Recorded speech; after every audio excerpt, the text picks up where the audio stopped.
Shower নিয়ে এখন ছাদে যাচ্ছি, জামা কাপড় মেলবো আর একটু রোদেও বসবো। আমি ওভাবে খুব একটা বেশি রোদে বসি না বা রোদে যাওয়া হয় না। ওই শাওয়ারের পর হালকা একটু রোদে চুলটা শুকিয়ে নেয় আর কি।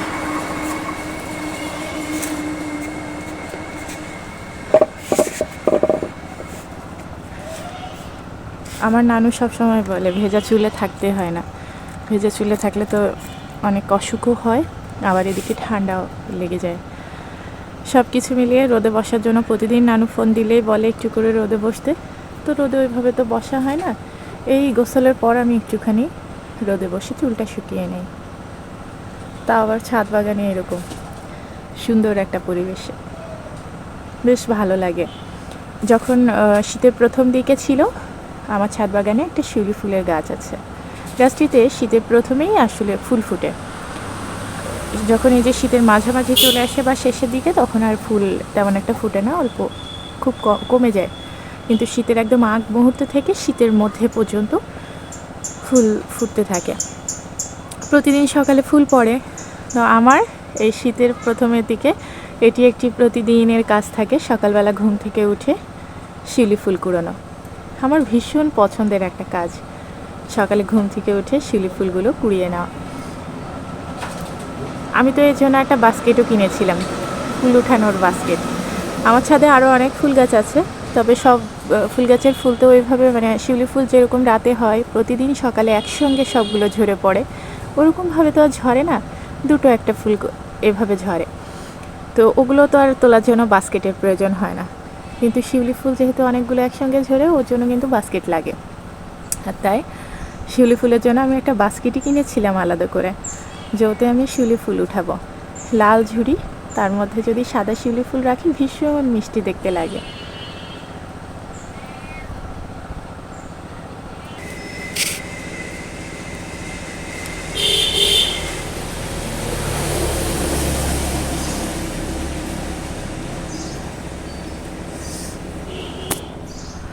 চুলগুলো যেহেতু একদমই ভেজা, আমি এই অবস্থায় আঁচড়াবো না, আর একটু একটু শুকিয়ে গেলে তারপর আঁচড়াবো। কারণ একদম ভেজা চুলে চিরুনি দিলে চুল উঠে অনেক, একদম ভেজা চুলে চিরুনি দিতে হয় না।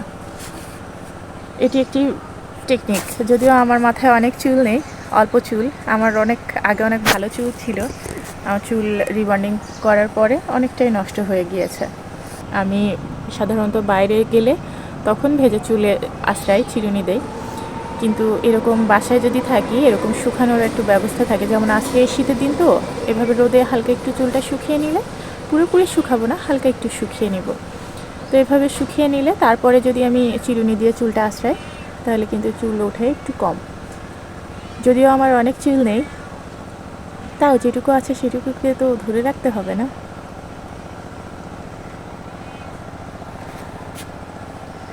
আমি আমার ছাদ বাগানে গাছের মধ্যে বসে চুল শুকাচ্ছি রোদে।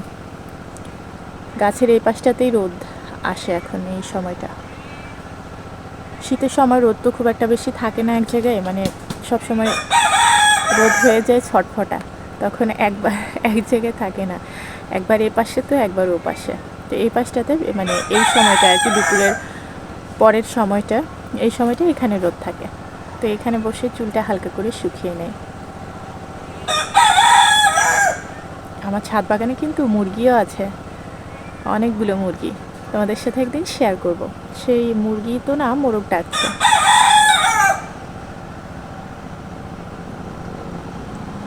সকালবেলা একদম ঘুম ভেঙেই মোরগের ডাক শুনতে কার কার ভালো লাগে?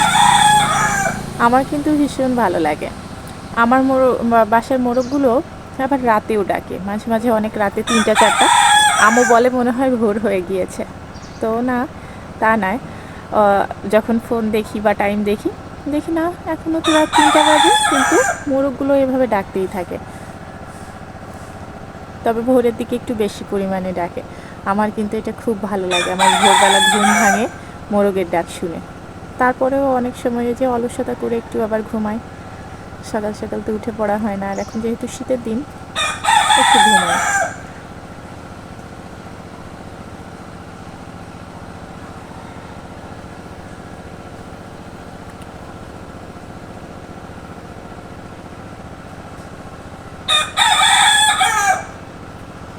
এখনও ডাকছে। যখন আমার ছাদের থেকে মোরগ ডাকে না, তখন আমাদের পাশের বাসার যাদের মোরগ আছে তাদের মোরগগুলোও ডেকে ওঠে একই সঙ্গে। মনে হয় ওরা নিজেদের মধ্যে কথোপকথন করে। ভালো লাগে কিন্তু এগুলো দেখতে। শহরে বা গ্রামে ছোট্ট একখানি ছাদের মধ্যে যদি এভাবে মোরগ মুরগি পালা যায় বা গাছ লাগানো যায়, তাহলে কিন্তু অনেকটা সবুজের মধ্যে থাকে। আর আমার মনে হয় এগুলো মানুষের জন্য ভীষণভাবে হেলদিও। এরকম গ্রামীণ পরিবেশ যদি নিজের বাসযোগ্য, মানে যেটুকু আমি শহরে থাকি বা গ্রামে থাকি, যেখানেই থাকি না কেন, সেইটুকুকে যদি সেই জায়গাটুকুকে যদি একটু মানে অর্গ্যানিকভাবে করা যায় আর কি। আজকাল তো আমরা সবই ফরমালিনযুক্ত শাকসবজি খাচ্ছি, ফল খাচ্ছি, সব কিছুই, কোনো কিছুই আর ওভাবে মোরগ মুরগি যেগুলো খায় তাদেরও ফিড খাওয়ানো হয়, যার কারণে ওটাও কিন্তু ওই গ্রামের আর 5-10টা মোরগ মুরগি গরু ছাগলের মতো এত পিওর না, তাই না? তাই আমার মনে হয় নিজেরা যখন পালবো তখন তো অনেকটা অর্গ্যানিকভাবে পালার চেষ্টা করব, অনেকটা অর্গ্যানিকভাবে উৎপাদন করার চেষ্টা করব। তো এটা অনেক ভালো আমার মনে হয়, আর আমি অনেক পছন্দও করি। আমার তো ছোটোবেলায় এরকম ছিল যে কারো ছাগল ছানা দেখলে দৌড়ে গিয়ে সেটাকে কোলে নিতে হবে। এরকম কত করেছি। কারো ছাগল ছানা নিয়ে এসে কোলের মধ্যে বসিয়ে রাখতাম, তখন আশেপাশের মানুষ এসে, নানুর বাসায় গেলে এটা মূলত বেশি করতাম, তখন আশেপাশের মানুষ এসে বলতো, সেই সকালবেলা ধরে নিয়ে আসছে তোমার নাতনি ছাগলটারে, এখনও ছাড়ে না, এভাবে করলে কি বড় হবে ছাগল? আমি কোলে নিয়ে রাখতাম, আমার ভীষণ ভাল লাগতো। আমার এগুলো ভীষণ ভাল লাগে, মুরগি এগুলো আমার খুবই ভালো লাগে। পশু পাখি, যে কোনো পাখি, আমার বাসায় আগে অনেক পাখিও ছিল, এখনও আছে, বাট ওরকম আগের মতো নেই, অনেকটাই কমে গিয়েছে। মাঝে মাঝে তোমরা আমার ছাদ বাগানে কিন্তু পাখির ডাক শুনতে পাবে। ওটা কিন্তু মানে সত্যি সত্যি আমার ছাদ বাগানে পাখি আছে, ওরা ডাকে।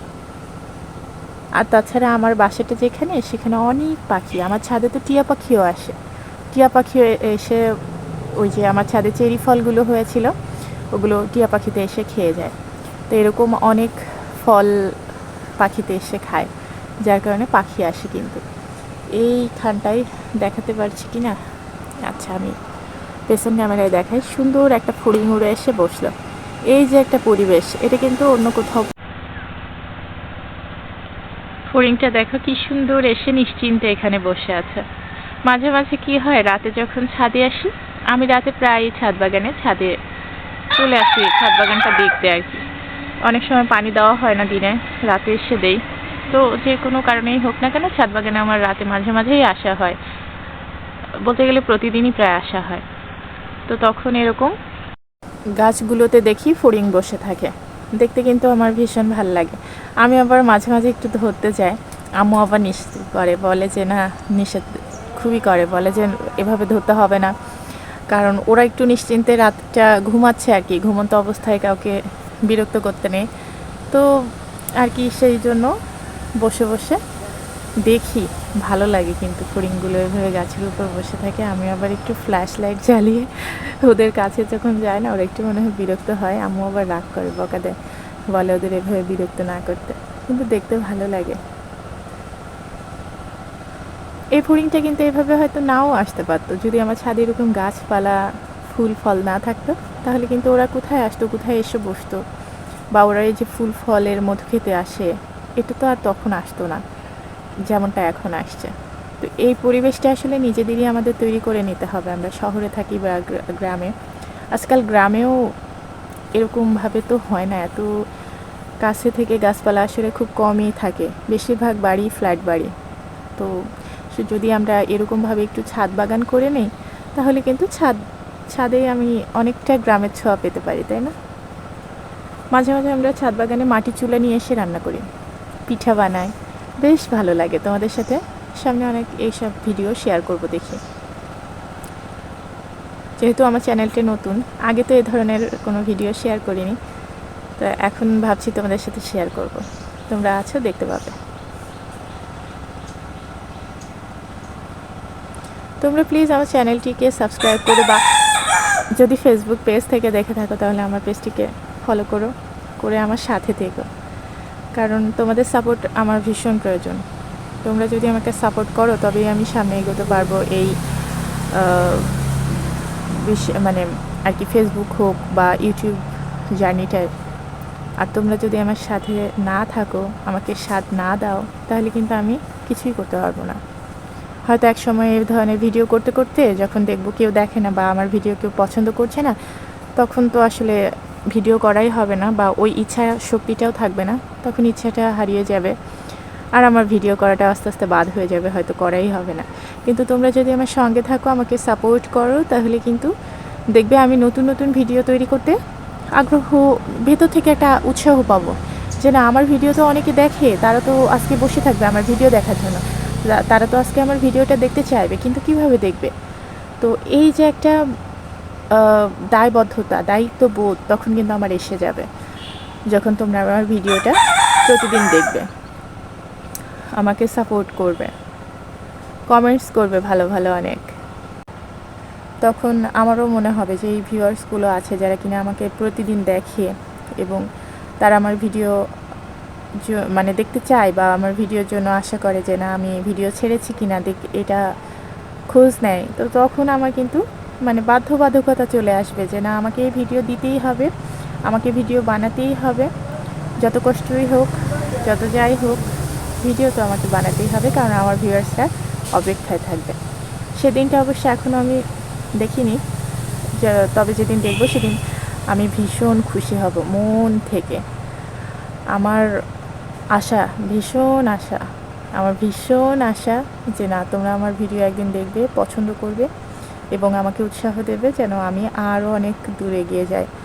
তোমরা আমাকে উৎসাহ দেবে, তোমরা আমার ভিডিওর ভুলগুলো, ছোট ছোট ভুল যদি হয়ে থাকে, ছোট বড় যাই ভুল হয়ে থাকে, বুঝিয়ে সেটা আমাকে বলো, আমি কিন্তু সেগুলো ঠিক করে নেওয়ার চেষ্টা করব। তোমাদের আমার পাশে থাকা, আমাকে সাপোর্ট করা, এগুলো কিন্তু আমার জন্য মানে উৎসাহজনক হবে। এগুলোতে আমি উৎসাহ পাবো, এগুলোতে আমার মনে হবে যে না, আমি ভিডিওটা তৈরি করি, আমার ভিডিও তো কেউ না কেউ দেখছে, আমার ভিডিও দেখার জন্যও কেউ আছে, যে বা যারা কিনা আমাকে পছন্দ করে, আমার লাইফস্টাইল, আমার কথা বলা, আমার এই জীবনযাত্রা, ছোট্ট ছোট্ট একখানি জীবনযাত্রা, সেটা কেউ না কেউ পছন্দ করে, কারোর মনে একটুখানি জায়গা করে নেয়, কারোর মনে ধরে। তো এদিনটা কবে আসবে আমি ঠিক জানি না, এদিনটা এখনও পর্যন্ত আমি দেখতে পাইনি, তবে যেদিন পাবো, দেখতে পাবো, সেদিন আমি ভীষণ খুশি হব, ভীষণ।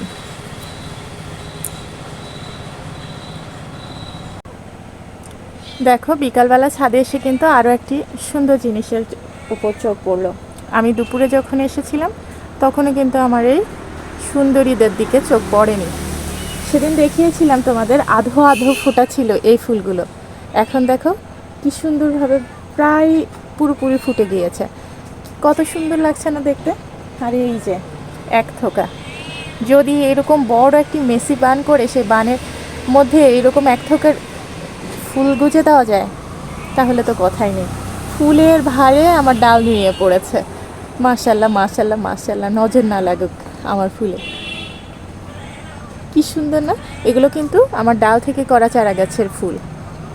আমি বাসায় আমার আগের যে মাদার গাছগুলো আছে সেই গাছের ডাল নিয়ে এখানে মানে রোপণ করেছিলাম, সেটি থেকে এত সুন্দর ফুল ফুটেছে। দেখো, প্রথমবার গাছ, সেই গাছে আবার এত সুন্দর ফুলগুলো এখন মাদার গাছগুলো যেহেতু পুরনো হয়ে গিয়েছে, সেগুলো থেকে এই ফুলগুলোর সাইজ কিন্তু অনেকটাই বড়। বিকাল হয়ে গেছে, একটু ঘুমিয়েছিলাম, ঘুম থেকে উঠে দেখছি একদম বিকাল হয়ে গেছে।